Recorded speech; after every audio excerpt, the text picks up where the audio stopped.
There's a pattern that resets the global economy every 90 years. It wiped out banks in the 1830s, vaporized wealth in 1929, and brought the world to its knees in 2008.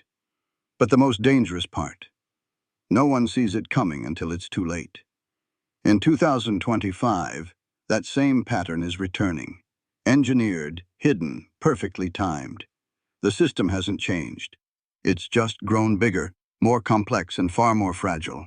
In 1929, the Dow Jones stood at 381 points, powered by margin debt, zero fear, and a nation drunk on leverage. Just 3 years later, it had collapsed 89%. Entire banks vanished. Tens of millions lost everything. That collapse wasn't a one-off. It was a cycle reset, the natural consequence of a debt-based monetary system stretched too far.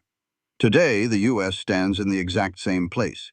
Stocks at bubble levels, debt at record highs, interest payments nearing $100 billion per month, and beneath it all, a system that was never built to last, only to expand, until the crash becomes inevitable. Because this isn't a market problem, it's a machine problem. This system is called the long-term debt cycle, and it governs the rise and fall of every economy that runs on credit. Most people know the short-term cycle, boom and bust every 8 to 10 years. But few realize there's a deeper rhythm, a supercycle that lasts 75 to 100 years. It builds silently, through decades of cheap money, rising leverage, and political denial, until it reaches its mathematical limit. In this cycle, debt isn't a flaw, it's the core feature. Money itself is created through borrowing. Every dollar is someone else's liability. And with every expansion, the interest burden compounds until no amount of productivity can keep up. The last 3 peaks tell the story: 1929, 1971, and 2008. Each time, debt soared faster than income until the system snapped. And in 2025, every signal is flashing red again. U.S. federal debt has hit $38 trillion. Interest payments have breached $1.2 trillion per year. Global debt now stands at $315 trillion, a record 336% of global GDP. This is not about politics, it's about arithmetic, and this is how it always starts. The first architect of this machine was William Paterson, a Scottish financier who, in 1694, helped create the Bank of England. But his true invention wasn't a building. It was the blueprint for perpetual national debt. Before Paterson, governments financed war with taxes or hard currency. After him, they borrowed endlessly from a central bank that printed money out of thin air and charged interest for the privilege. Paterson famously wrote, "The bank hath benefit of interest on all money which it creates out of nothing." That phrase became the cornerstone of modern finance. Instead of raising taxes, monarchs now issued bonds. Those bonds became collateral.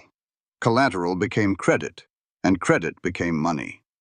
It was a closed loop, self-reinforcing, inflationary, and invisible to the average citizen. By 1700, Britain's debt had exploded to over £12 million, a staggering sum at the time. But instead of defaulting, the Crown simply paid interest forever. The system had discovered a cheat code. Never pay off the principal, just roll it forward. This model spread across Europe, then crossed the Atlantic. Today, it lives on in every central bank, from the Federal Reserve to the ECB to the Bank of Japan. It was the first great illusion, that debt could be infinite, as long as people believed it wouldn't collapse. The second architect didn't build a bank, he built a dynasty. In the early 1800s, Mayer Amschel Rothschild and his 5 sons created the first truly global financial network, one that weaponized sovereign debt into a source of permanent control. Their genius wasn't just lending to kings, it was timing. During the Napoleonic Wars, the Rothschilds mastered the art of arbitrage and information warfare. At Waterloo in 1815, Nathan Rothschild received news of Napoleon's defeat a full day before the British government. He used that intelligence to trigger a bond panic, then bought the entire market at rock-bottom prices. Within hours, he controlled the British debt market. Within decades, his family bankrolled nearly every major European power. But their true innovation was psychological, turning default into an impossibility. Rather than risk losing access to credit, governments would agree to anything: higher taxes, reduced spending, foreign control, as long as they could keep borrowing. By 1850, the Rothschilds were effectively underwriting empires. They had no armies, yet they could collapse entire nations with a single refusal of credit. Their model created a feedback loop. War drove debt, debt drove control, and control ensured more debt. Sovereignty became conditional. The architecture they built still exists. Only today it's called bond markets. It punishes non-compliance instantly. Look at Greece in 2011. Look at Argentina in 2020. One downgrade, and entire nations buckle. This isn't capitalism, it's engineered dependency, a system where the cost of leaving is collapse itself. By transforming sovereign borrowing into a permanent condition, the Rothschild machine ensured that no nation could ever be truly free. The borrower would always be servant to the lender, no matter how powerful the flag. By the early 1900s, a new force emerged.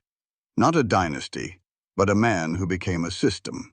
His name was J.P. Morgan, and in 1907, he single-handedly saved the American economy, while proving just how fragile it really was.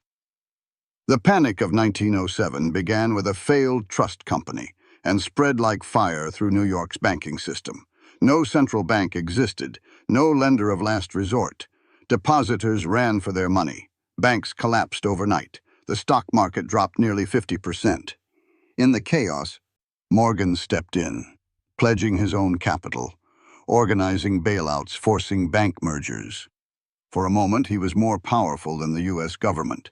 But the panic exposed a flaw: a growing credit economy with no backstop. So in 1913, Congress passed the Federal Reserve Act. On paper, it created stability. In reality, it gave bankers the ultimate weapon: the power to create money as debt. With the Fed in place, America entered World War I. And how was it financed? Not with gold, but with Liberty bonds. The public was told to support the troops. What really happened was the monetization of national debt at industrial scale. Between 1914 and 1919, the U.S. issued over $21 billion in war debt, a 20-fold increase from the pre-war era. Inflation surged, the dollar weakened, but the system didn't collapse. It grew. From this moment on, debt wasn't just a tool, it became the bloodstream of modern finance. By the 1920s, banks loaned freely, consumers borrowed to speculate, corporations leveraged to expand. Everyone believed the system could only rise. And then, 1929. The cycle snapped, stocks plunged, banks failed. Margin calls destroyed fortunes overnight. But the most important legacy of J.P. Morgan wasn't the crash. It was the structure. A financial machine where credit fuels growth, debt drives liquidity, and collapse is built into the code. The fourth architect didn't create the system. He weaponized it. His name was Paul Volcker. And in 1979, he faced a crisis that threatened to unravel everything. Inflation running over 13%, oil prices tripling, the dollar collapsing. His solution was brutal. Within months of taking office as Federal Reserve Chair, Volcker raised interest rates to levels no modern economy had ever seen. By 1981, the federal funds rate hit 20%. Mortgage rates soared past 18%. Unemployment surged. Entire industries collapsed. But it worked. Inflation broke. The dollar stabilized. And Volcker became a legend. What few realized, however, was what came next. Volcker's shock didn't just crush U.S. inflation. It detonated a global debt crisis. Dozens of developing nations who had borrowed heavily in the 1970s when money was cheap suddenly faced interest payments they couldn't afford. Between 1982 and 1985, more than 40 countries defaulted or required bailouts. Mexico, Brazil, Argentina, all trapped by external dollar debt and rising U.S. rates. Enter the IMF. Under the guise of stability, the International Monetary Fund imposed conditional restructuring/public spending, raised taxes, privatized national assets. In return, more debt at slightly lower rates. This wasn't rescue. It was redesign. The Global South had just lost its economic sovereignty.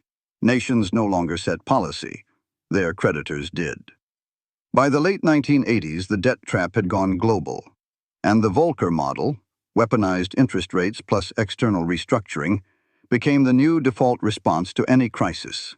It was elegant, ruthless, and permanent. What began with a central bank fighting domestic inflation ended with a planetary system of control, enforced not by armies but by spreadsheets. And the lesson was clear. In this system, the tool isn't tanks, it's rates. The machine is now global. But its core mechanics haven't changed since 1694.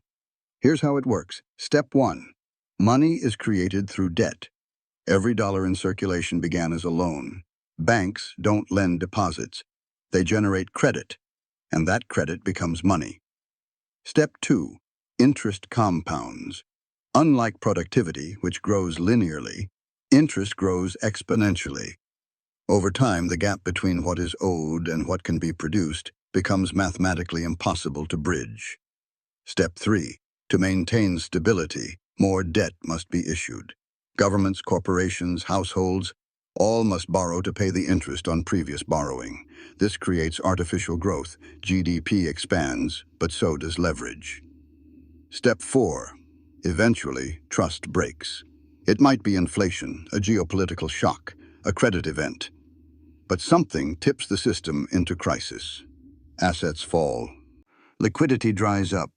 Panic spreads. The cycle has repeated with eerie precision. In 1929, margin debt fueled a market mania. The Dow fell 89%. In 1971, the U.S. abandoned the gold standard. Inflation exploded. In 2008, housing debt broke the global banking system.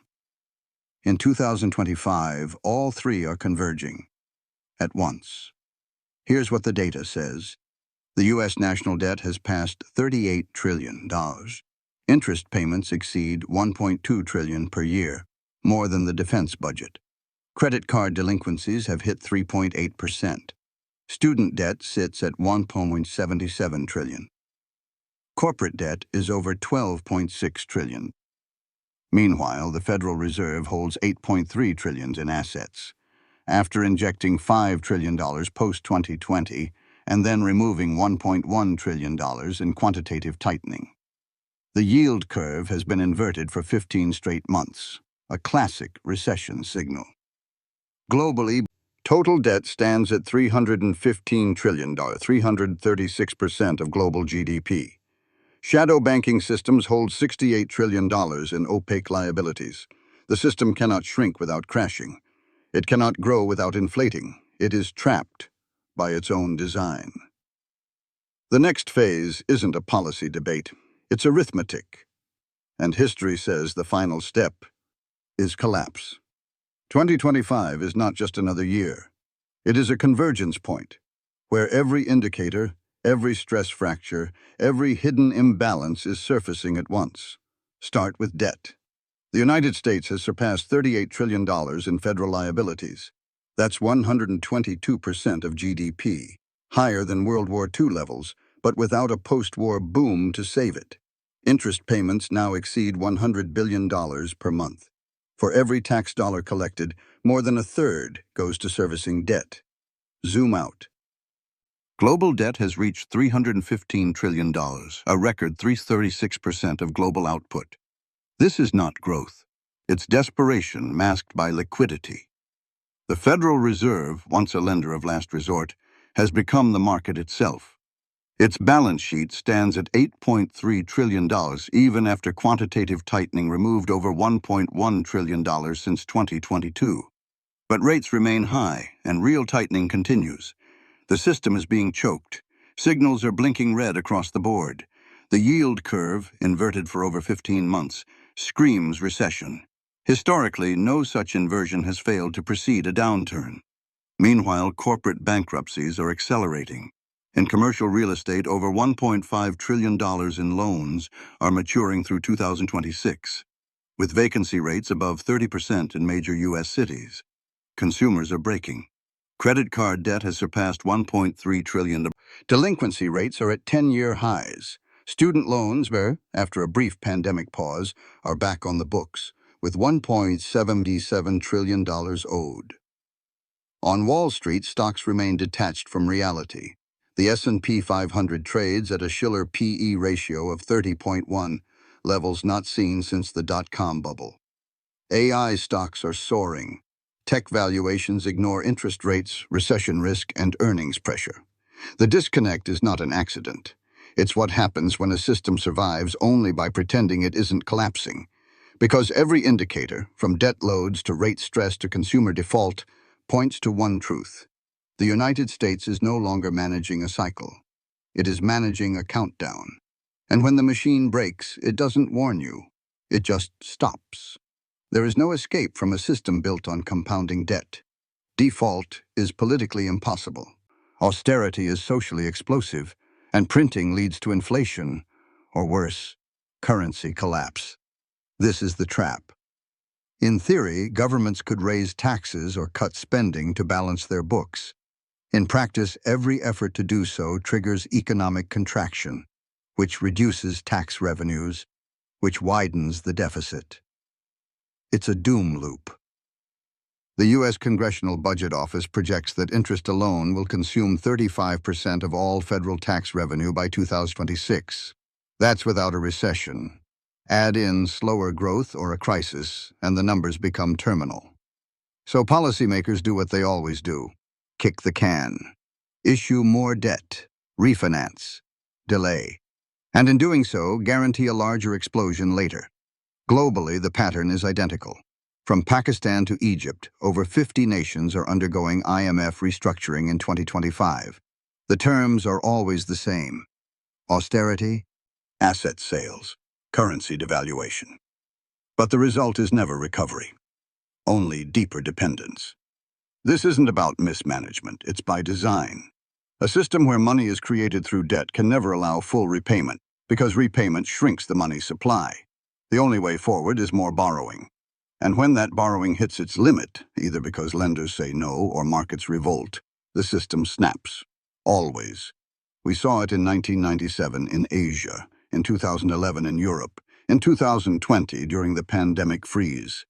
In each case, the same response: inject liquidity, suspend reality, and pray for time. But time has limits, and trust has a breaking point. When that point comes, when markets no longer believe the illusion, even the central banks can't stop the avalanche. The tools don't work. The confidence game ends. And then comes the reset. This isn't a bug in the system. It is the system. A cycle of credit, inflation, denial, and collapse. 1837, 1929, 2008. And now, 2025. Each date marks not just a crash, but a reckoning. A point when the machine runs too hot, the lies run too long, and reality resets the system with force. It always begins the same way: easy money, rising leverage, record profits, a feeling that the cycle has been conquered. Then come the tremors, rate hikes, defaults, market stress. Warnings get louder, but the belief holds until it doesn't. Because in a debt-based system, confidence is the final pillar. And when that falls, no bailout is big enough, no speech is convincing enough, no central bank is fast enough. Right now, every pattern is aligned: the debt levels, the interest burden, the yield curve, the delinquencies, the valuations, the global exposure. All of it points to one thing: the clock is running out. So what happens next?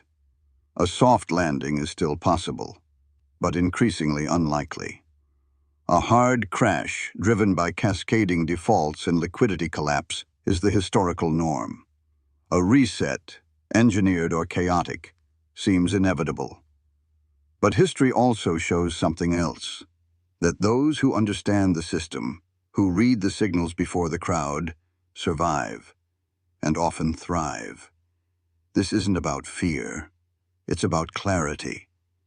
Because this isn't about politics, it's about patterns.